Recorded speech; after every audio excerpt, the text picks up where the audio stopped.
sahabat ekonomi, ketemu lagi dengan Kak Iwan. Dalam video kali ini kita akan membahas tentang elastisitas pendapatan. Nah, teman-teman, ini ada soal tentang elastisitas pendapatan, yaitu soal SPMB tahun 2004 kode 460. Nah, kakak bacakan soalnya. Apabila pendapatan meningkat menyebabkan jumlah barang X yang diminta berkurang, maka barang X adalah A normal, B inferior, C superior, D komplementer, dan E substitusi. Nah, kalau jawaban kalian yang pilih C superior, maka jawaban Anda adalah salah. Ingin tahu jawabannya? Lihat, ikuti video berikutnya. Halo sahabat ekonomi, kita ketemu lagi dengan Kak Iwan. Dalam video kali ini kita akan membahas tentang elastisitas pendapatan. Nah, konsep elastisitas pendapatan ini terbagi dua ya teman-teman, yaitu respon perubahan permintaan atau delta QD akibat perubahan pendapatan atau delta Y. Nah, di mana teman-teman koefisien elastisitas pendapatan ini mempunyai rumus 3 ya teman-teman ya. Jadi yang pertama yaitu elastisitas pendapatan sama dengan prosentase delta QD dibagi prosentase delta Y ya, di mana delta Y ini adalah pendapatan. Kemudian yang kedua, rumus yang kedua adalah turunan dari jumlah permintaan dibagi dengan turunan pendapatan atau Y ya, dikali Y dibagi jumlah permintaan. Nah, rumus yang ketiga adalah elastisitas pendapatan sama dengan delta QD dibagi delta Y dikali Y1 atau Y awal dibagi dengan jumlah permintaan QD1 ya, atau Q awal. Nah, di mana koefisien elastisitas pendapatan ini terbagi 3 ya teman-teman ya. Nah, yang pertama kita akan membahas koefisien elastisitas pendapatan berdasarkan garis bilangan ya teman-teman ya. Nah, yang pertama, di mana elastisitas pendapatan lebih kecil dari 0 atau negatif, atau disebut juga barang inferior, contohnya barang bekas. Nah, jadi kalau digambarkan dengan garis bilangan seperti ini ya teman-teman ya. Barang inferior, di mana koefisien elastisitasnya negatif ya, atau digambarkan seperti ini ya. Nah, dapat disimpulkan bahwa jika pendapatan naik, maka jumlah permintaannya turun. Atau sebaliknya ya, jika pendapatannya turun, maka jumlah permintaannya naik. Nah, koefisien elastisitas pendapatan yang kedua adalah di antara 0 dan 1 ya. Nah, disebut juga barang normal. Atau kalau kita sebutkan contohnya adalah barang kebutuhan pokok ya.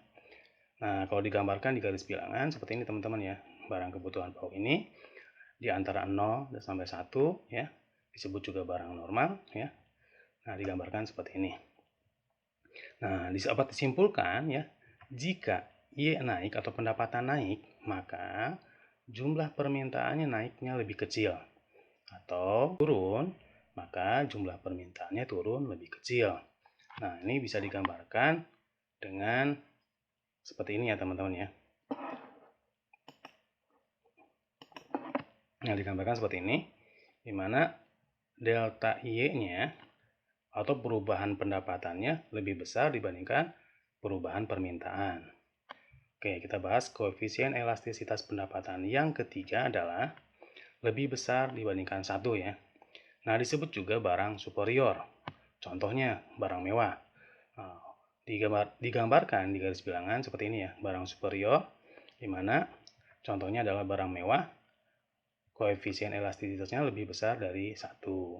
Nah, dapat disimpulkan, jadi jika pendapatannya naik nih, maka jumlah permintaannya naiknya lebih besar. Jadi kebalikan dari koefisien yang kedua ya, yaitu di sini contohnya barang mewah, jika Y turun, maka jumlah permintaannya turunnya lebih besar. Nah, ini kalau digambarkan seperti ini. Ya, kalau yang L lebih besar dari 1, perubahan pendapatannya lebih kecil dari perubahan permintaan. Oke, kali ini kita lanjutkan dengan pembahasan soalnya. Halo sahabat ekonomi, nah kali ini kita akan bahas materi SPMB 2004 kode 460. Nah, kakak bacakan dulu soalnya. Apabila pendapatan meningkat menyebabkan jumlah barang X yang diminta berkurang, maka barang X adalah A. Normal, B. Inferior, C. Superior, D. Komplementer, dan E. Substitusi.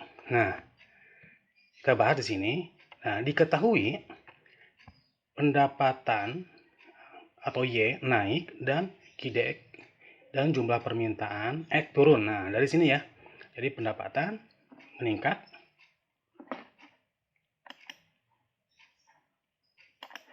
Jadi pendapatan di sini ini kita lambangkan dengan Y ya, teman-teman ya. Pendapatan meningkat. Ini lambangkan dengan Y ya, atau pendapatan.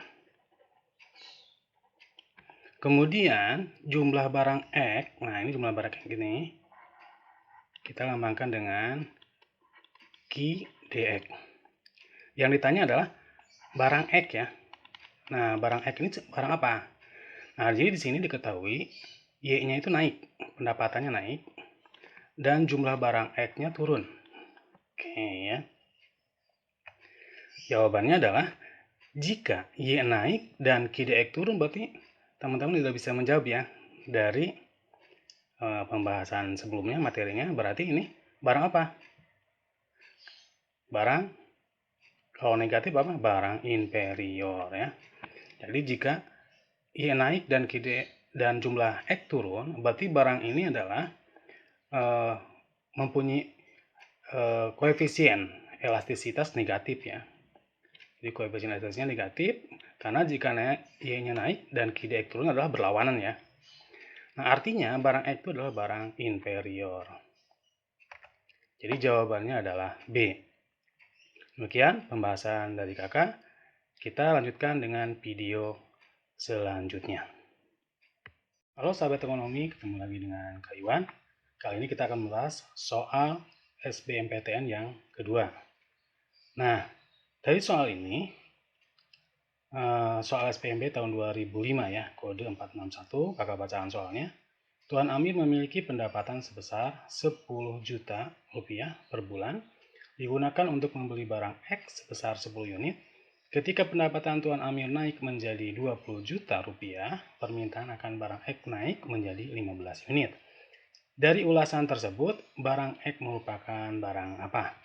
Ya, yang A di sini pilihannya adalah komplementer, B inferior, C superior, D kebutuhan pokok, dan E substitusi. Nah, di sini diketahui pendapatan yang pertama atau Y1 yaitu 10 juta ya. Nah, dari sini ya diketahuinya yaitu Y1 ya, ini 10 juta. Kemudian dan Y2 20 juta ya, naik ke sini. Nah, selanjutnya di sini jumlah barang X ya. X1-nya adalah 10 unit dan X2-nya adalah 15 unit. Yang ditanya adalah barang X ya.